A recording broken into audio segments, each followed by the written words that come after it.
and this is the platform of GAS, a mentor that helps you to find the solution of your problems related to various aspects of your life, like education, knowledge, career, personality, health, and lifestyle.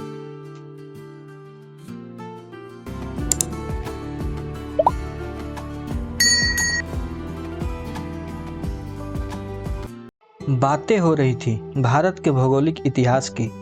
इस क्रम में हमने पिछले भाग में भारत के उत्तर के मैदान अर्थात गंगा, सिंधु, ब्रह्मपुत्र के मैदान के बारे में जाना। आज हम चर्चा करेंगे भारतीय मरुस्थल की। क्या आप जानते हैं कि दूर दूर तक सिर्फ रेत ही रेत दिखने वाला भारतीय मरुस्थल कभी विश्व की महान सभ्यता सिंधु घाटी सभ्यता की जन्मस्थली रही है? तो आइए चर्चा करते हैं भारतीय मरुस्थल की, जो कि अरावली पहाड़ी के पश्चिमोत्तर भाग में फैला है।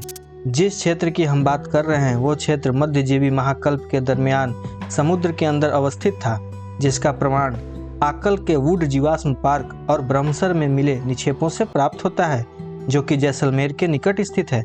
यह क्षेत्र बहुत ही कम वर्षा लगभग 150 मिलीमीटर सालाना प्राप्त करता है।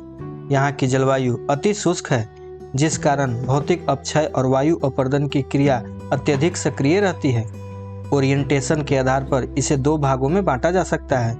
पहला उत्तरी भाग, जिसका ढलान सिंध की ओर है, और दूसरा दक्षिणी भाग, जिसका झुकाव कच्छ के रण की ओर है।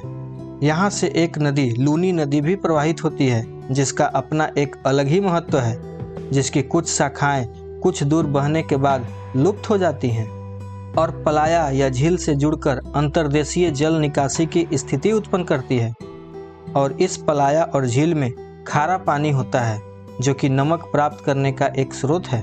कम वर्षण और अत्यधिक वाष्पीकरण के कारण भी यह क्षेत्र अत्यंत शुष्क हो जाता है। अगले अध्याय में हम चर्चा करेंगे भारतीय द्वीप समूह की।